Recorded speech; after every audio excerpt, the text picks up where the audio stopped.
Sharjah সিরিজের তৃতীয় ও শেষ টি-20তে 6 উইকেটের জয়ে আফগানিস্তানকে হোয়াইট ওয়াশ করল বাংলাদেশ।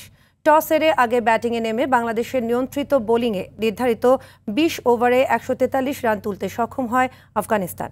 সে লক্ষ্যে খেলতে নেমে সাইফ হাসানের হার না মানা 64 রানে ভর করে 6 উইকেটের সহজ জয় তুলে নেয় বাংলাদেশ। সাইফ ম্যাচ সেরা আর স্পিনার নাসুম আহমেদ হন সিরিজ সেরা।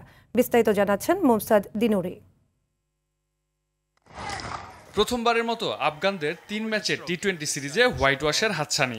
এমন ম্যাচও প্রথম 2 দিনের মতো টস জিতে আফগানিস্তানকে ব্যাটিংয়ের আমন্ত্রণ জানান বাংলাদেশ অধিনায়ক জাকের আলী অনেক। বল হাতে টাইগারদের শুরুটাও হয়েছিল দুর্দান্ত।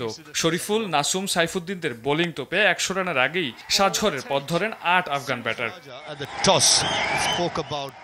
নবম উইকেট জুটিতে এক প্রান্ত আগলে থাকা দারুইশ রাসুলি মুজিবুর রহমানকে নিয়ে গড়েন 34 রানের পার্টনারশিপ, আর তাতেই আফগানরা পায় 143 রানের সম্মানজনক সংগ্রহ।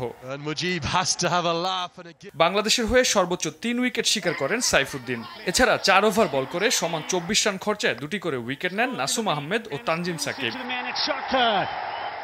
কিন্তু 144 রানের টার্গেটে বাংলাদেশকে চ্যালেঞ্জ জানাতে পারেনি আফগানরা। প্রথম 2 টি-20তে সহজ ম্যাচ কঠিন করে জিতে সমর্থকদের নার্ভের শক্ত পরীক্ষা নিয়েছিল টাইগার ব্যাটাররা। এ ম্যাচে অবশ্য জয় থেকে 35 রান দূরে থাকতে টানা 2 বলে জাকের আলী অনিক ও শামীম পাটোয়ারি আউট হলে একই ঘটনার পুনরাবৃত্তির শঙ্কা জেগেছিল। তবে এবার আর তা হতে দেননি inform batter Saif Hasan.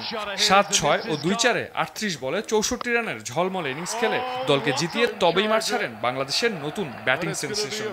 3-0 is a massive achievement. বুধবার আবুধাবি শেখ জায়েদ স্টেডিয়ামে শুরু হবে 2 দলের ওয়ানডে লড়াই। মুমসাদ দিনুরি, RTV।